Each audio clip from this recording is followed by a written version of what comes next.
Have a listen to this vocal and see if you can spot what the problem is. I know that it's impossible for a mortal soul like me to cross whatever separates, to cross what we can see.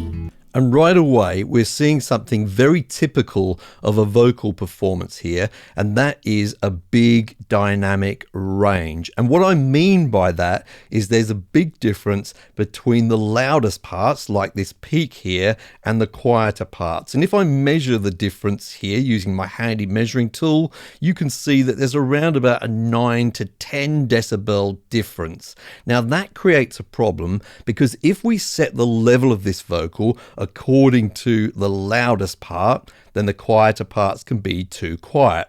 Vice versa, if we set it according to the quietest parts, then the loudest parts will be too loud and may even be clipping. Now, before we go ahead and actually fix that, I want to quickly play you the chorus section of this song as well. Can I try? Can I dream? Can I cross those boundaries? Now, she started to sing just a little bit louder in this section, but there's still a big dynamic range. Now, added to this, there's more accompaniment that has come in. So there is now a backing vocal. There's a little bit of percussion. It's not a lot, but it can still sort of bury these vocals if we're not careful. Now, I want you to pay particular attention to a couple of words here because we're going to be looking at these later on in the video. The first one is the word try, which we can see just here, and the second one is the word dream. You can visually see they're quite a bit quieter than some other sections, but have a listen to this and listen to how they sort of really diminish in power as we get to them. Can I try? Can I dream? Now, I'm not going to describe them as awful. You can still kind of hear them, but they can be greatly improved. And we're going to improve all of this today using one of my favorite forms of compression, and that's called serial compression. This video is sponsored by DistroKid. Follow the VIP link in the description down below to get 7% off an already amazing price to distribute your music to the world. Serial compression, sometimes known as stacked compression, is simply the process of using more than one compressor in a row. Why would you do that? Well, we'll talk about that a little bit later on. But first of all, I wanted to let you know that you don't actually have to use exactly the same compressors as I'm using in this tutorial. You may use some variations, some different types of plugins, etc., but the principles will still apply. Now, having said that, I happen to be using today a couple of real hardware compressors. And the main reason for that is because recently I've been testing the WA-76A from Warm Audio. It happened to be sitting on my desk. It's got a couple of strengths which really help it with this particular technique, and I thought, hey, I may as well use it. Now, I'm not going to be doing a full review on this, but if you happen to be interested in its strengths and what makes it special, I've put a section right at the end of this video after the actual tutorial in case you're interested. The first compressor I'm using is this WA2A, based of course on the extremely famous LA2A compressor. Now, one of the things I love about this style of compressor is that it's extremely easy to use even for complete beginners. The reason I say that is that there's only really one knob on here which actually allows us to adjust the compression, and that's the peak reduction knob over here. So you can simply adjust this knob until your ears tell you you like what you hear. There is no direct control over things like attack, release, or ratio, so things are kept rather simple. Now, I should point out for any pedantic people that may be in the comments down below that there is this switch over here to switch between limiting and compression, and that does actually change things like the ratio, and I think the attack and release as well, but we still have no direct control to adjust those things, and we won't be using that switch in this tutorial, by the way.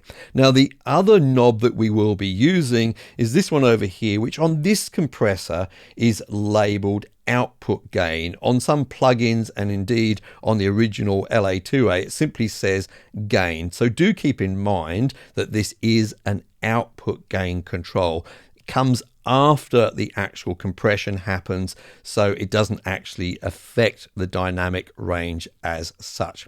Now I'm going to go ahead and actually adjust my peak reduction for this vocal, but before I do, I'm just going to quickly switch on my oscilloscope view. Now for those of you who haven't seen my oscilloscope view before, I should point out that the blue waveform we can see here is the signal before compression, and the pink one is the signal after compression. So let's go ahead and start to compress this vocal. Can I try? Can I dream? Can I cross those boundaries? And I would fall to my knees, and I would crawl. So we're seeing a nice amount of compression there. In these passages like this one here, we've got around about sort of 2 to 3 decibels of gain reduction. It gets a bit big, say over here, maybe 5 decibels. I wouldn't normally go for that amount of compression, but as long as it still sounds okay to me, then I'll go with that. Now, one of the things that's happened, of course, is we've got this gain reduction, and that's meant that the whole thing has got quite a bit quieter. So we're going to fix that now with the output gain control. I'll do it, and then I'll explain the method in my madness afterwards with it. Can I try? Can I dream? Can I cross those boundaries? And I would fall to my knees, and I would crawl. What's in between? So what I've done here is I've now adjusted the output level so that the peaks are roughly the same. So for example, this peak here is roughly the same as it was before. However, the quieter section just afterwards is not the same as it was before. Now this means that we can get the quieter sections to be a bit louder while the louder parts are still roughly the same. Now this is starting to sound a little bit nicer. However, we're coming up against some of the limitations of an LA2A style compressor. And that's the fact that it's not a very fast compressor. So it's not doing a great job of grabbing these loud peaks, these transients here, and actually, reducing them by very much at all. And that's why we're going to use another compressor just before this one. I want to stress this is now going to be the second compressor in the chain. The other compressor is going to reduce these peaks before the signal actually gets to my, in this case, WA2A. So the first compressor I'm actually using in the chain is this WA76A, based on early revisions of the extremely famous 1176 compressor. Now you could use any 1176 compressor here. It doesn't have to be an early revision, and indeed you could use another compressor which has a really fast attack and release. But I really do like using this one because of the character it provides. Now in terms of actual settings, well, I've already set up most of it. The ratio here is set to 8:1. That's reasonably heavy compression without actually being limiting. We tend to regard it as limiting when it's over 10:1 in terms of the ratio. Now, I have used 12:1 and 20:1 as settings in this type of compression, but for this particular song I didn't need it to be quite that aggressive, so I've gone for 8:1, but you can experiment with different settings there. Now in terms of attack and release, well, this is one of the reasons why we're using a 76 style compressor at all, because they're known for their very fast attack, and that's what I'm after here to control these peaks. Now in reality, the attack on 1176 is either fast or very, very fast. So I've set it to very fast, not quite the fastest, but certainly very fast. But you could experiment with slower settings than this. But I really wanted to make sure that I do actually grab those peaks, those transients. So experiment again with this. Now the same for release. I've used a very fast setting here, and that's because I don't want to affect anything outside of those peaks. But sometimes I'll use a slightly slower setting than this to get a more natural sound. Now, one thing to really keep in mind when you're using both the fast attack and a fast release at the same time is you can get some kind of unwanted gritty type of distortion in the low frequencies especially, and you may hear that and not quite know where it's coming from. So if that's something you're aware of, just experiment by going in here and just slightly backing off on the release and the attack. That's if you want a nice clean signal. If you want that little bit of grit, then you may maintain those settings. Now on this particular compressor, of course, it's got a fixed threshold. So the way that I've got to actually adjust the amount of compression I'm getting, or getting any compression at all, is adjust the input level over here so that our signal at some point goes above the threshold. That's what I'm going to do now, but I'm keeping in mind here that that's going to make things louder, and some parts of this are already quite loud. So I'm just going to start off by already adjusting the output level just to give myself some headroom to work into. So let's switch on my oscilloscope again, and I'll start to dial in a setting. And I will say that I'm not going to be shy about this, folks. I don't mind going for even something like 10 decibels of gain reduction here. I'm going to use my ears rather than my eyes, although the oscilloscope is quite useful, isn't it? Let's do it. Can I try? Can I dream? Can I cross those boundaries? And I would fall to my knees, and I would crawl. What's in between you? Okay, I'm pretty happy with that. I'm just going to tweak that output again a little bit with the same approach that I had before, and that's just to try and get the peaks to kind of be where they were with the original, and the benefit, of course, then is going to be that the quiet parts are much louder than they previously were. So let me adjust that now. Can I try? Can I dream? Can I cross those boundaries? And I would fall to my knees. Okay, that's near enough. This is not science. We're just going roughly for that kind of level. But we can see right away that even though, in fact, some of these peaks are still quieter than they were before, the quieter passages like this section here and this section here are definitely a lot louder. Now you may say, of course, why do you even need to use the other compressor? You're virtually achieving what you want from this compressor, and that is somewhat true. You could just leave it there, but I feel that adding in an LA2A style compressor after this really adds something to both the character of the sound and also just really smooths everything out overall. So let's do that now. So I'm going to dial in the settings for my LA2A style compressor again, but this time I'll do it a little differently. First of all, I'm going to adjust the output gain, so I'm getting my vocal roughly to where I think it should be in the mix. Then I'm going to try a little bit of peak reduction, maybe just like 2 decibels or so, and I'll probably have to go back and adjust the output gain again. Let's do that now. Can I try? Can I dream? Can I cross those boundaries? And I would fall to my knees. Can I try? Can I dream? Can I cross those boundaries?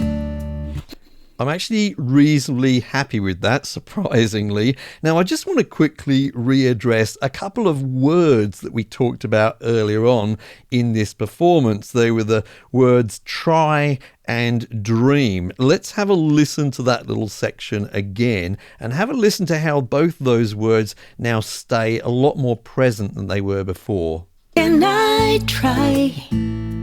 Can I dream? It's a big improvement there, in my opinion. If we just look at the waveform before, if you remember, these were actually pretty quiet. Let's just have a quick listen to how they sounded before. Can I try? Can I dream? And now in our after. Can I try? Can I dream? I'm really actually quite happy with that. So let's just have a quick listen finally through this chorus to our result. Can I try? Can I dream? Can I cross those boundaries? And I would fall to my knees, and I would crawl. What's in between you and me? If you feel like you've learned something here and it's been useful to you, could you make sure you let me know in the comments down below? Just say something like, "This was great, more please." That lets me know that I'm on the right track with my teaching methods here and you're getting something out of my videos. And by the way, if you happen to be releasing your music to places like Spotify, Amazon, Google Play, etc., don't forget to follow the VIP link in the description down below. If you follow that link, you'll get 7% off your first year of membership with our sponsor, DistroKid. So as I said earlier, the WA76A is based upon early so-called blue stripe revisions of the 1176 compressor. Now this particular revision is known to be a little less refined, perhaps more aggressive than later revisions. Having said that, I've really enjoyed using it on the kind of material that we've listened to today, which is kind of light sounding material. So I think in the end, your ears have got to be the judge of whether you like it on a particular song or not. Now, what I really love about Warm Audio's approach with this particular compressor is they've been prepared to take the original kind of design and sound, but add some features. But importantly, they've made all of those features kind of bypassable. So you can use it in a kind of a very authentic state, or you can make use of these additional features, which I'm personally glad to see here. Some of them will remind you of some features that you find in plugin versions, by the way. Let's start off with one of the new features, which is this input impedance selector on the left hand side. So basically this switches from a 600 ohm input to a 10,000 ohm input. You may use the 600 ohm input if you're connecting this up in a very traditional way with perhaps analog mic pre's or equalizers, etc. Or you may switch this to the 10k ohm input if you're hooking this up to a modern audio interface, for example. So it's nice to see that here. Below that, we see a true bypass switch. So what I mean by true bypass is it's completely bypassing the electronics in this unit. So it just lets you switch this off temporarily, keeping all your settings, and then you can switch it back on. That's quite handy, but it's not the only way we can bypass with this compressor. We've also got a bypass function, which is actually on the attack knob. If you turn it completely counterclockwise, you'll hear a little click. Now the difference with this bypass is you won't actually get any compression at all, but it is still going through the input and output stages of this unit. So you may get some nice coloring and character if you use that feature. Over on the right hand side, we see a mix knob. We don't often see this on hardware, but we do often see it on plugins these days, and it just enables you to mix both the original signal with the compressed signal, getting some parallel compression on the fly if you like. Really handy feature, and if you're just feeling like you like your overall setting but it's just like a tad too obvious, then you can definitely back it off using this handy mix control. Below this, we see a sidechain high pass filter. So basically, most compressors will have what they call internal sidechain. So this is the signal that the compressor's listening to decide whether it should compress or not. Now, sometimes low frequencies will trigger the compressor when we don't want it to. So we can use this high pass filter to filter out those low frequencies. But remember, it's not affecting the frequency output of the final output from this compressor. It's just that internal sidechain. We see a switch at the top right here, which has got link on it, and this is used so that we can link two of these compressors together, and they recommend, and I would recommend the same, that you only link two of these identical models together, and this enables you to use them in stereo. And finally, at the bottom right, we have an external sidechain switch which switches on the external sidechain inputs and outputs on the back of this compressor. This is really handy if you want to use an external sidechain. What would you be using that for?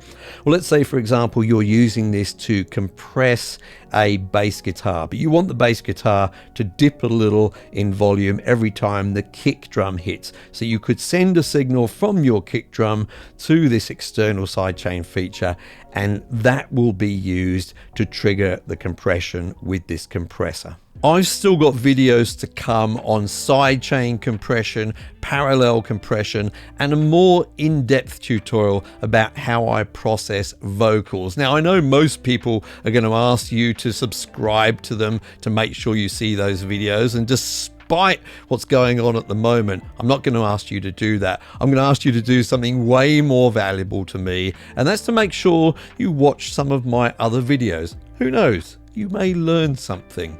I'm Mike, I hope you're well, and I'll see you in one of those videos.